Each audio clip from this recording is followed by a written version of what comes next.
오늘 성경 말씀은 역대기상 4장 9절로 10절 말씀입니다.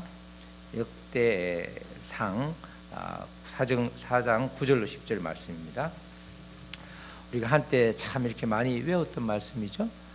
우리 야베스 이야기인데 야베스의 이야기인데 어떤 이야기인지 우리 같이 나눌 텐데 역대상 4장 9절로 10절 말씀, 제 성경은 614쪽에 있습니다. 우리 스크린을 보면서 우리 다 같이 두 절을 다 같이 읽어야 되겠네요.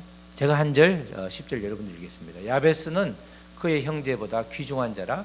그의 어머니가 이름하여 이르되 야베스라 하였으니 이는 내가 수고로이 낳았다 함이었더라. 야베스가 이스라엘 하나님께 아뢰어 이르되 주께서 내게 복을 주시려거든 나의 지역을 넓히시고 주의 손으로 나를 도우사 나로 환난을 벗어나 내게 근심이 없게 하옵소서 하였더니 하나님이 그가 구하는 것을 허락하셨더라. 아멘. 참 익숙한 구절이죠. 우리가 야베스의 기도를 해서 굉장히 많이 한번 그 책도 엄청나게 팔린 적이 있고 한데 그 야베스의 기도를 중심으로 오직 하나님의 은혜입니다. 이런 제목으로 우리가 함께 나누도록 하겠습니다. 우리 구약성경 지난번에도 한번 개관을 말했었는데 구약성경에서 이제 우리가 크게 세 가지로 나누죠. 역사서 또는 시가서 그리고 예언서 이렇게 나누는데 오늘 이 역대상은 역사서에 해당됩니다. 역사서라고 그러면 창조 시대부터 느헤미야 시대까지의 이스라엘 역사를 말하는 겁니다. 그래서 우리가 이제 그 역사서를 17권인데 그걸 또 나누면 이제 저렇게 나눌 수 있죠. 모세 오경이다. 그죠? 역사서 17권 중에서 모세 오경, 그것도 역사서에 들어간단 말이죠. 창세기, 출애굽기, 레위기, 민수기, 신명기 이렇게. 그리고 또 역사서가 있는데 12권의 역사서는 신명기 역사서, 역대기 역사서 이렇게 나눕니다. 신명기 역사서, 역대기 역사서 이렇게 나누는데 신명기 역사서는 이제 여호수아부터 사사기, 룻기, 사무엘 상하, 열왕기 상하까지 똑같은 역사인데 쓰는 기록하는 관점이 전혀 다르다는 겁니다. 역대기 역사서는 이제 우리 오늘 보는 역대 상하, 에스라, 느헤미야, 에스더 이렇게 나누죠.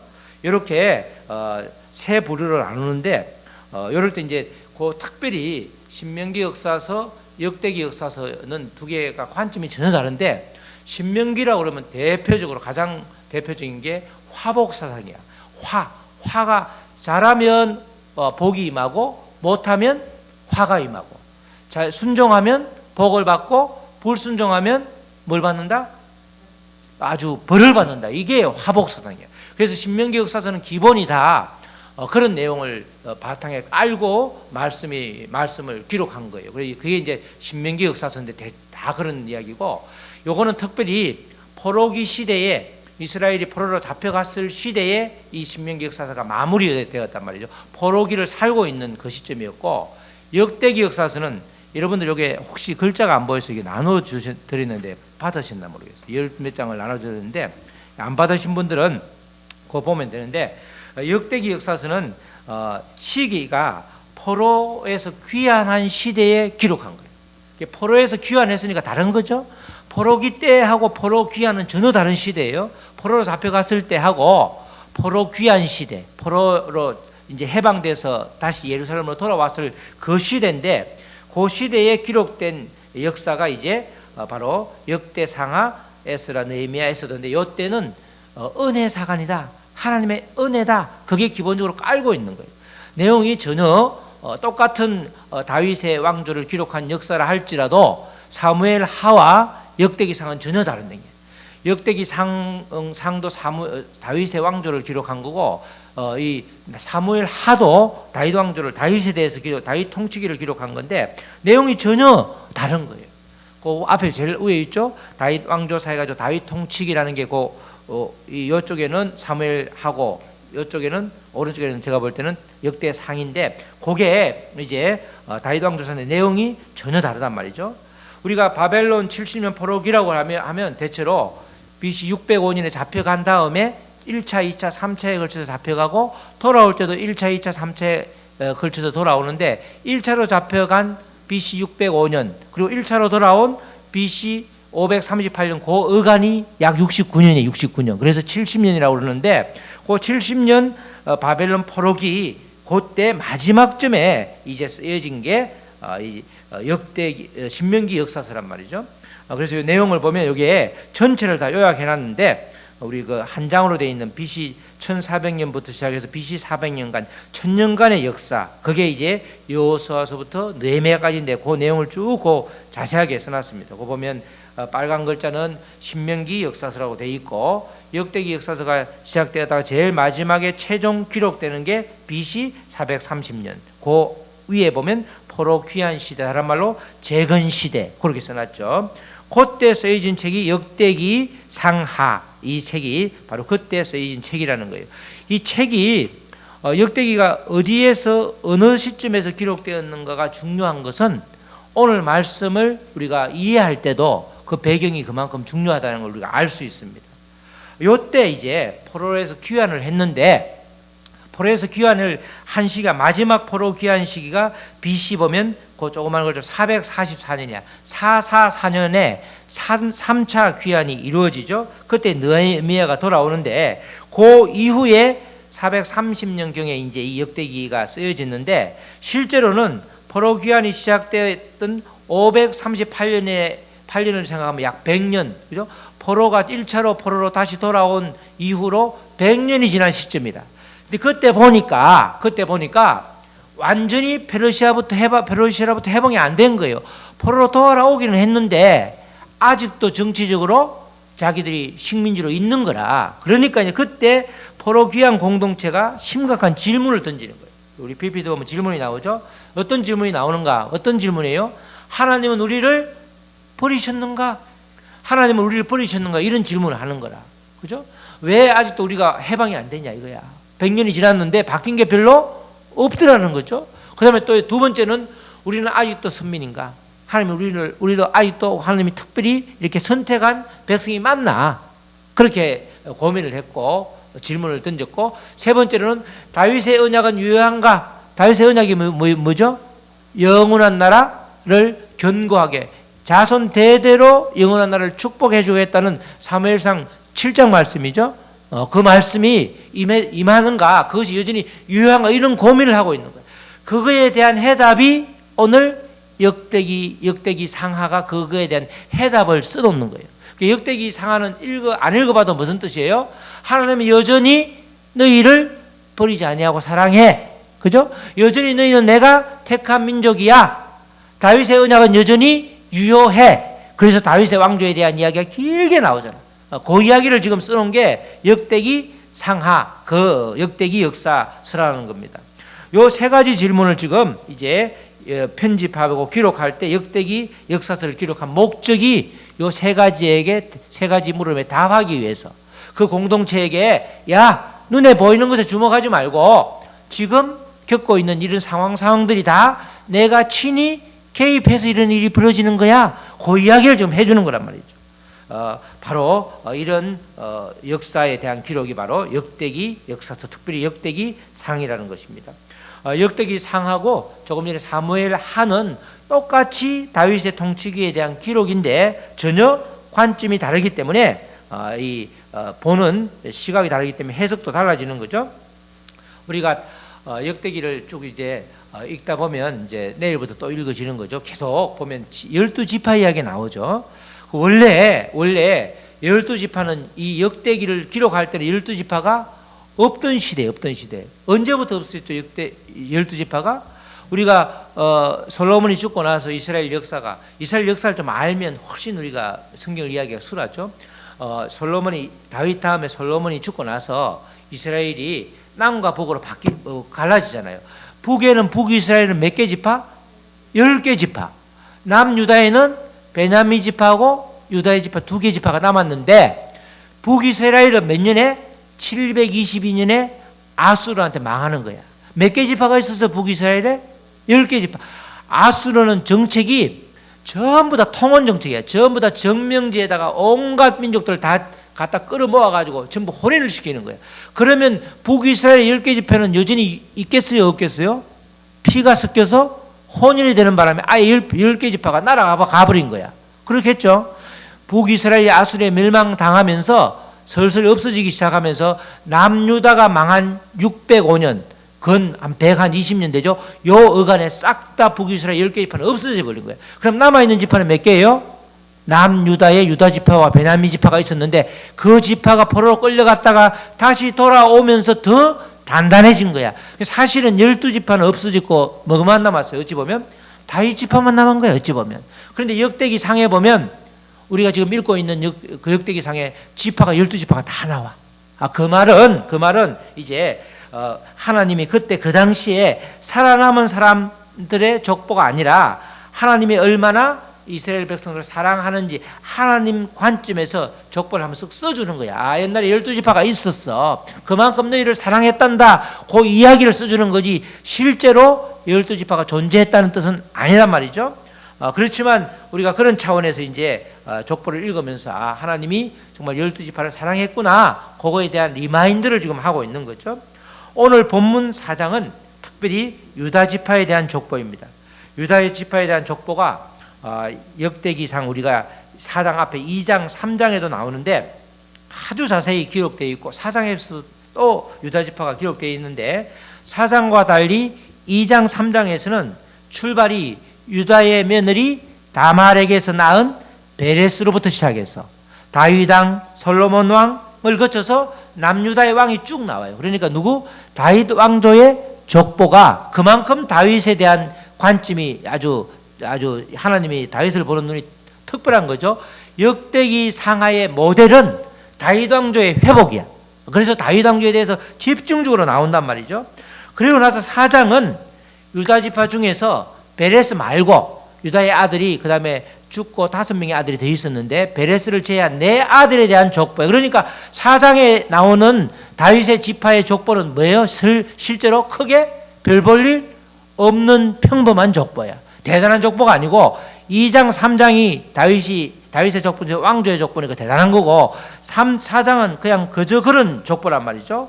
그런데 그 족보에 나오는 사람이 이제 우리가 오늘 보는 야베스가 나오는 거예요. 야베스도 그러니까 지금 역대기라는 게 전체 다 이스라엘 역사 중에서 특별히 이제 너희들을 사랑하고 있다. 누구? 선민 이스라엘 백성 유다 지파 너희를 사랑하고 있다라고 하기 때문에 야베스라는 개인을 초점을 두는 게 절대 아니라는 거예요. 역대기라는 이 역사서 성경을 우리가 배경을 이해하면 야베스라는 특별한 개인을 위해서 그를 개인적으로 축복해주고 그런 뜻이 전혀 아니라는 거야. 그러니까 우리는 전혀 다르게 이해를 했죠. 책이 하나 나옴으로 인해서 아예 기복의 대표적으로 해가지고 엄청나게 많은 책이 팔릴 정도였잖아요. 그 이야기가 이제 오늘 그런 이야기란 말이죠. 이스라엘 백성들이 포로에서 귀환해가지고 정말 낙심해하고 있을 때에 야 다윗 왕조가 회복될 거야 이렇게 소망을 불어 넣어줌으로 인해서 절망의 자리에 주저앉을 그 이스라엘 백성들을 다시 일으켜 세우는 그런 역할을 하는 게 바로 역대기 역사서라는 거예요. 그래서 역대기 상하에는 사무엘 하와 달리 사무엘 하의 11장 유명한 장이라고 그랬죠. 다윗이 우리아의 장군, 우리아의 아내 밧세바를 범함으로 인해서 그 이후로 계속해서 영적으로 아니면 육적으로 힘들어지는 그런 과정인데 그 얘기가 싹 빠져 있어. 역대기에는 다윗의 그 밧세바하고 그런 간음했던 이야기가 한 구절도 없어. 그만큼 소망을 주고 다시 이렇게 세우려다 보니까 긍정의 그런 아주 역사를 기록을 해놓은 거죠. 바로 그 이야기가 이제 오늘 그런 이야기가 되는 것입니다. 역대기 4장은 바로 그런 역사인데 특별히 우리가 유의해야 될 것은 다시 한번 강조하지만 역대기라고 하는 성경은 개인의 이야기를 기록한 것이 전혀 아니라는 겁니다. 역대기는 하나님이 주목하신 지파인 유다 지파와 포로에서 돌아온 사람들이 어떤 사람인지를 보여주는 그런 성경이라는 거죠. 우리 야베스 이야기를 다시 돌아가면 야베스는 그러니까 개인의 이야기가 아니라 포로에서 돌아온 사람의 이야기라는 거예요. 야베스는 다른 말로 하면 이스라엘 민족 유다 지파를 지칭하는 대표적인 사람으로 야베스라고 하는 거예요. 야베스. 그러니까 야베스를 개인이 아니라 민족으로 생각하면 전혀 오늘 9절 10절의 말씀이 달라지는 거죠. 그래서 9절 말씀에는 이렇게 나오죠. 야베스가 누구라고요? 이스라엘 민족은 그의 형제보다 귀중한 자라. 누구가 주목하고 있어요? 하나님께서 주목하고 있는 민족이라는 거야. 선민이라는 거죠. 택하신 족속이 여전히 맞다는 거야. 여전히 너희들이 고민하는 하나님 우리를 사랑하냐? 사랑한다는 거야. 그 이야기야. 그 말. 야베스는 그의 형제보다 귀중한 자라. 그의 어머니가 이름하여 야베스라 하였으니 이는 내가 수고로이 낳았다 함이었더라. 야베스를 낳을 때 엄청나게 고생을 한 거죠. 고생을 어렵게 하고 낳았다 보니까 특별히 그 어머니가 그 자식을 소중하게 여겼다는 거예요. 우리도 시골에서 보면 지금은 안 그런데 우리 웃동네도 그렇고 우리 집에 있는 맏형수도 그렇고 애기 낳다가 집에서 애기 낳다가 애기를 낳다 돌아가셨어. 어떤 사람은 애가 커서 안 나와서 돌아가시고 어떤 사람은 애를 낳았는데 화해를 많이 해서 돌아가시고. 저도 어머니가 6째를 낳았는데 제가 대단하잖아. 머리가 엄청 단단해가지고 안 나와가지고 7시간 10시간을 시들다가 동네 돌아가는 돌팔이 여사가 주사 한 방에 놨다고 그러더라고. 그만큼 낳기가 힘든데 옛날에 그 사람이 안 낳 동네 가는 그 동네 다니는 그런 돌팔이가 순애 여사가 주사를 한 방 안 놨으면 어머니도 죽고 저도 죽은 거지. 그렇게 옛날에는 그렇게 아기 낳기가 힘들었다는 거예요. 이 야베스를 표현하기를 어머니가 그렇게 낳기가 힘들어서 너를 고통, 고난 그런 이름을 붙여준 거예요. 이름을 붙여줄 때 그죠? 축복의 이름을 붙이지 않고 고난, 고통이라고 이름을 붙여줄 정도로 그만큼 어렵게 난 자식이라는 거예요. 이런 야베스처럼 이렇게 하나님은 이스라엘 백성들을 그렇게 귀하게 여긴다는 거죠. 우리 자식들을 볼 때 객관적으로 우리는 자식을 잘 안 보죠. 남들이 볼 때는 정말 사고 뭉치고 못나고 부족하고 연약해 보이는데 그 부모는 그 아이를 그 아들 딸을 대단하게 생각하잖아. 아무리 누가 뭐래도 대단하게 생각한다는 거예요. 이런 것처럼 이스라엘 백성들이 지금 지질이 궁상을 떨면서 죄 가운데 그렇게 훈련시키는 과정에서 포로로 갔다가 끌려오고 오만 그런 이 일을 다 겪었는데도 불구하고 이 못나서 죄로 인해서 겪었음에도 불구하고 하나님은 여전히 너희들을 사랑한다는 거야. 내가 어렵게 낳은 자식처럼 너희를 그렇게 여기고 있다 이렇게 말하는 거야. 하나님이 이토록 이스라엘 백성을 사랑하고 있다는 거죠. 포로에서 돌아와서 뭔가 눈에 띄게 변화가 없어서 낙심하고 있던 그 이스라엘 백성들에게 하나님은 여전히 특별한 존재로 여긴다는 겁니다. 우리 사랑하는 성도 여러분, 이 말씀처럼 하나님은 지금도 우리를 특별한 존재로 여긴다는 거예요. 그게 중요한 거예요. 그게 중요한 거예요. 나는 하찮은 사람이 아니고 내가 세운 계획 또 여러 가지 내가 생각했던 게 좌절된다 할지라도 하나님은 나를 특별한 존재로 여긴다는 그게 중요한 거예요. 오늘 말씀하시고 싶어 하는 것은 이 말씀에서 우리에게 절대적인 권능자인 주님이 우리를 소중하게 여기기 때문에 야 낙심하지 말고 위축되지 말고 실망하지 마라. 내가 너와 함께 한다. 그걸 지금 우리에게 알려주는 거예요. 가장 어리석은 것은 우리가 하나님을 함께 하신 하나님을 인정하지 않는 거죠. 하나님을 함께 인정하지 않으니까 내가 힘든 거야. 내가 무너져도 아무도 없는 것 같아. 내 주위에는 둘러봐도 아무도 없는 것 같아. 그죠? 나 혼자 이렇게 고통을 받는 것 같다니까. 왜 하나님과 상관이 없으니까 내가 저지른 일이라 내가 받을 고통인 것 같으니까 하나님하고 자꾸 끊어버리니까 하나님은 아니다. 너는 스스로 못났다고 하지만 나한테는 특별한 존재다 이렇게 말을. 이스라엘 백성들이 잘나서 포로로 간 게 아니고 그렇게 하나님이 선지자 수십 명을 통해서 경고했음에도 불구하고 그들이 듣지 않았잖아. 그들이 계속해서 하나님께 돌아오지 않은 점도 있었고 또 그런 가운데 도저히 안 돼서 마지막 수단으로 야 우리가 일제 36년 식민군이 들어와서 지배를 해도 어려웠는데 그 생활터전을 송두리째 옮겨가지고 통째로 그것도 1, 20km 아니고 수백 킬로 몇 달을 가야 가는 그에다가 아주 잡아놓고 포로 생활을 했으니 얼마나 힘들었겠냐고. 그럼에도 불구하고 그런 죄악으로 인해서 포로 생활을 했음에도 불구하고 하나님이 여전히 너희들을 사랑한다 그 이야기를 하는 거잖아요. 하나님은 한 번도 이스라엘 백성에게 눈을 뗀 적이 없었듯이 주님도 우리에게서 눈을 뗀 적이 한 번도 없다는 거예요. 그걸 몇 번 이야기했죠? 기억하다 뭐라고? 자카르라는 단어를 쓴다고 그랬잖아. 하나님은 그런 분이야. 그러니까 그 말은 한 번도 눈을 떼지 않고 우리를 특별한 존재로 여긴다. 이 말은 하나님은 언제나 나와 함께 하신다는 그 말을 돌려서 해놓은 거 아니에요. 바로 이런 주님이 우리 주님이기 때문에 우리가 마음껏 주님을 인정하면서 여러분들 스스로를 위로하고 또 여러분 스스로에게 아주 잘한다고 칭찬을 해 주시길 바랍니다. 이어서 이제 10절 말씀 야베스의 기도로 우리가 잘 알려진 기도이긴 한데 해석은 전혀 다르죠. 자, 10절 말씀 우리 다 같이 한번 읽겠습니다. 시작. 야베스가 이스라엘 하나님께 아뢰어 이르되 주께서 내게 복을 주시려거든 나의 지역을 넓히시고 주의 손으로 나를 도우사 나로 환난을 벗어나 내게 근심이 없게 하옵소서 하였더니 하나님이 그가 구하는 것을 허락하셨더라. 아멘. 말씀을 그냥 내 식으로 은혜를 받으면 뭐 은혜가 되겠지만 실제로는 전체적으로 배경을 알면 전혀 다른 이야기가 되는 거죠. 오늘 특별히 야베스 10장 말씀이 그런 말씀이죠. 아까 야베스는 누구를 대표한다고 그랬어요? 이스라엘을 대표하는 거예요. 그러니까 야베스가 기도하는 하나님은 이스라엘의 하나님, 이스라엘. 보통 하나님은 누구예요? 아브라함의 하나님, 이삭의 하나님, 야곱의 하나님, 나의 하나님. 그 하나님 앞에 나의 소유격이 들어가는데 여기서는 야베스의 하나님이 아니라 이스라엘의 하나님께서 이스라엘을 대표하는 야베스가 기도하는 거죠. 야베스가 기도 가운데 고백하는 것은 복을 주는 주체가 하나님이시다. 그런 말씀이죠. 그죠? 이스라엘 하나님께 아뢰어 이르되는 그냥 기도하는 게 아니고 부르짖어 기도한다는, 부르짖어 위해서. 무엇을 위해서 부르짖어? 나라를 위해서 부르짖어 기도한다는 거예요. 주께서 내게 복을 주시려거든. 복을 주는 주체가 누구예요? 하나님이 복을 주시는 거예요. 우리는 아주 기초적인 건데 모를 때가 있죠. 복은 하나님이 주시는 거예요. 하나님. 주체가 하나님이기 때문에 그래서 우리가 하나님께로 초점을 향해야 되는 거죠. 주께서 내게 복을 주시려거든 하나님이 복을 주는 주체임을 확실하게 고백을 하는 거죠. 항상 고백이 중요하죠.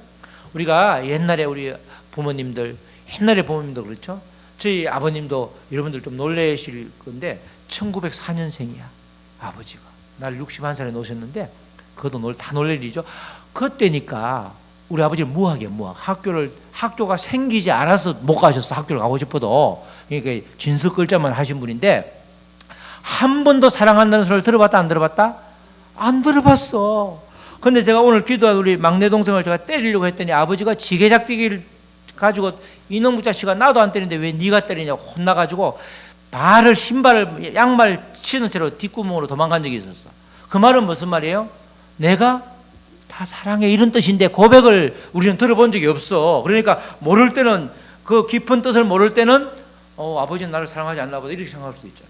우리는 지금은 현대사회에서는 워낙 고백을 잘하니까 하나님도 옛날 우리 어르신들처럼 그러지 말고 고백을 하기를 원하시는 거야. 하나님이 우리에게 이스라엘 백성에게 복을 주시잖아요. 하나님의 복의 주체가 하나님이시잖아요. 그 고백을 먼저 하는 거죠. 그러면서 나의 지역을 넓혀달라고 기도하는 거예요. 땅을 많이 달라고 기도하는, 부동산을 많이 달라고 하는 기도가 아니고 이때 땅은 다 누구 거야? 하나님 거야. 하나님 거. 그런데 지금 하나님의 땅, 이스라엘 땅이었는데 하나님의 땅이 누구한테 뺏겼어? 베르시아한테 뺏겼잖아. 다 점령을 당했잖아. 지금 외국 사람들한테. 그죠? 그러니까 하나님 이 땅을 회복시켜 주세요. 하나님의 소유로 돌려주세요. 포로에서 완전히 해방시켜 주세요. 이런 뜻이 된다는 거죠. 당시의 땅은 모두가 다 왕의 땅이고 하나님의 땅이었기 때문에 이것은 바로 전적인 이스라엘의 회복을 구하는 기도라는 거예요. 하나님의 것을 하나님께로 되돌려달라 이런 기도를 하고 있는 거죠. 포로로 잡혀갔다가 70년 만에 돌아왔지만 여전히 회복되지 못했기 때문에 70년 만에 돌아왔지만 여전히 그 정치적인 모든 주인은 페르시아 바사였기 때문에 완전한 회복이 안 되었잖아요. 이게 완전한 회복을 구하는 거야. 그것도 그냥 구하는 게 아니고 부러지져서 막상 소리 막 꽥꽥 지른다는 소리가 아니고 마음의 전심을 담아서 하나님께 아랜다는 거야. 나라를 위해서 그러니까 무슨 기도예요? 중보기도를 하는 중보기도를 이 말씀이 지금이 중보기도를 할 때 아니에요. 우리나라가 지금 다 완전히 갈라져 있잖아. 통일이 돼 있는 것 같지만 남쪽만 해도 완전히 이쪽 저쪽 갈라져 있고 그죠? 할아버지 손자 말이 안 통하고 노동자 사용자 양보 안 하고 그렇잖아. 전부 다 그런 시대 아니에요. 그런 시대가 됐단 말이죠. 그러니까 특별히 그렇게 기도하라. 이 야베스의 기도를 보면서 우리가 나라를 위해서 기도해야 되는 거구나. 이런 마음을 우리가 절실히 느껴야 된다는 거죠. 정말 모든 갈등을 해결해 주시는 분, 완전한 회복을 해 주시는 분은 복을 주시는 분은 하나님이기 때문에 하나님이 해결해 주지 않으면 갈등이 해결될 수가 없고, 그죠? 하나님이 나서야 갈등이 해결된다는 거예요. 그런 기도를 우리에게 하라, 이런 뜻으로 우리가 받아들여야 되는 거죠. 또 야베스가 기도하기를 환난을 벗어나 내게 근심이 없게 하옵소서라고 하는 이것도 마찬가지로 포로기를 완전히 끝내달라, 이런 기도를 하는 겁니다. 주의 손으로, 오늘 말씀 보면 도우실 때만 가능하다는 거예요. 주의 손으로 나를 도우사, 주의 손으로 이스라엘 도우사, 주의 손으로 우리를 도우사, 이렇게 주의 손으로 도우실 때 가능하니까 이스라엘 백성의 대표인 야베스는 힘이 없지만 주님이 도우시면 이 문제가 해결된다, 그 고백을 하고 있는 거죠. 그대로 4장 10절 말씀은 야베스가 이스라엘 백성들이 하나님께 그대로 고백하는 거예요. 하나님이 복을 주시고 하나님이 손으로 도우셔야 되고, 그럴 때 완전히 회복이 되지 않습니까? 완전한 회복을 하나님 시켜주시옵소서 부르짖었더니 하나님께서 허락하신 거예요. 하나님께서 허락하신단 말은 하나님은 지금 눈에 보이는 것뿐만 아니라 앞으로 약속도 허락하시는 거예요. 그래서 이스라엘의 히브리어에는 문법상 완료, 미완료밖에 없어. 이미 완료. 예수님께서 십자가에 못 박혀 죽였어야 죽으신 게 아니고 그 이스라엘 그 종교회의에서 사형, 그러면 이미 사형된 거야. 아직 돌아가시지 않았지만 그렇게 표현하는데, 이미 하나님께서는 허락하셨다라고 하면 완전한 회복을 지금 당장 눈에 안 보일지라도 약속의 말씀으로도 주신다, 그런 뜻이 되는 거죠. 그렇게 허락하시는 이야기가 되는 거죠. 우리도 마찬가지로 우리가 스스로 해결할 수 없는 일들이 엄청나게 많습니다. 그죠? 우리가 여러 가지 많이 배우고 석사 박사를 한다고, 또 아니면 여러 가지 큰 회사를 운영한다고 한 치 앞을 내다보는 그런 아주 해안이 있는 것이 아니라, 없죠. 갑작스럽게 일본에서 모든 수출을 이렇게 반도체 스톱을 시키면 그 다음에 대비를 안 하면 그날부터 생산이 안 될 정도로, 이렇게 우리는 앞을 많이 보고 글로벌하게 굉장히 경험이 많다 할지라도 생각보다 우리가 할 수 없는 게 너무너무 많은 거예요. 그걸 인정하는 게 중요한 거죠. 그걸 인정하면 주님의 도우심을 구할 수밖에 없는 거예요. 주님의 도움을 구하면 주님이 도와주시면 완벽하게 해결되는데, 주님이 개입하지 않으면 해결되는 듯 하다가 또 꼬이는 게 우리의 인생이라는 거예요. 우리의 역사라는 거예요. 그죠? 야베스가 그렇게 기도하였더니 결국 하나님께서 허락하셨다, 이렇게 말하는 것처럼 우리의 기도도, 우리가 나라를 위한 중보기도, 또 우리의 공동체를 위한 중보기도죠. 쫓겨는 가정으로부터 교회, 일터, 나라를 위해서 기도할 때에, 부르짖을 때에, 간절한 마음으로 아뢰을 때에 나 아닌 다른 사람들의 질병을 낫게 해달라는 그런 여러 가지 중보기도를 할 때 하나님께서는 허락하신다는 거예요. 하나님께서 허락하셨으면 지금 당장 병에서 나을 수도 있고 조금 있다가 나을 수도 있고, 그건 하나님의 때가 있으니까 눈에 보이는 것에 자꾸 주목을 하니까 우리가 힘들어지는데, 하나님은 이렇게 포로기의 종지부를 찍어주신다, 이렇게 약속한 것처럼 우리에게도 그런 약속을 해주신다는 거죠. 이 모든 게 누구의 은혜죠? 바로 하나님의 온전한 은혜라는 거예요. 오로지 하나님의 은혜로 포로기가 종료되고 하나님의 은혜로 우리의 모든 문제가 해결된다는 거죠. 하나님은 여전히 이스라엘 포로 귀한 공동체를 향해서, 야, 내가 너를 사랑하고 너를 택하였고 내게 한 영원한 나라가, 견고한 나라를 이루어 주겠다는 다윗에게 한 약속이 내가 그대로 유효하다, 그 이야기를 이 짧은 평범한 야베스의 기도에서 알려주고 있다는 것입니다. 사랑하는 성도 여러분, 우리도 마찬가지입니다. 주님의 전적인 은혜가 아니면 우리가 살아갈 수 없는 존재이죠. 우리가 그렇기 때문에 불평할 때는 전혀 하나님께서 하나님의 도우심을 마치 불평할 때 맛본 사람이 없는 것처럼 우리가 행동할 때가 있는데, 우리가 복음성과 가사처럼 은혜 아니면 살 수 없는 존재라는 거예요.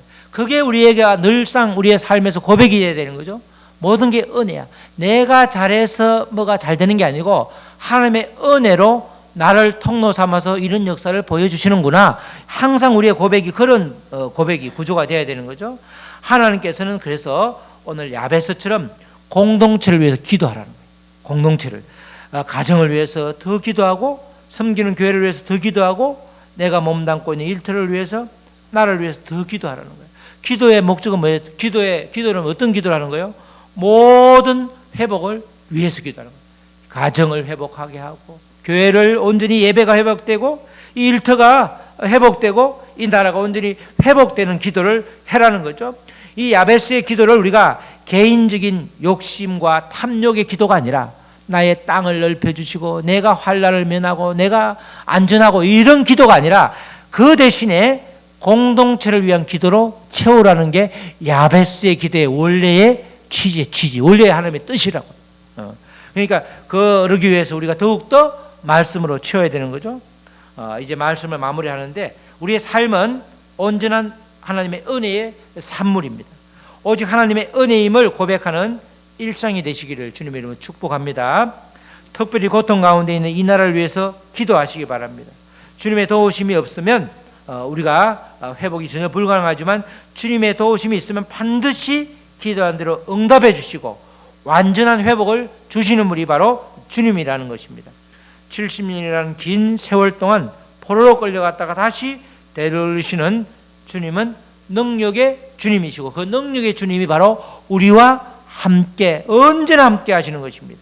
그 주님을 의지할 때 그리고 나아갈 때 오직 하나님의 은혜로 일상의 삶을 살아가고 있다는 것을 늘 고백하는 입술이 되시기를 주님의 이름으로 축복합니다.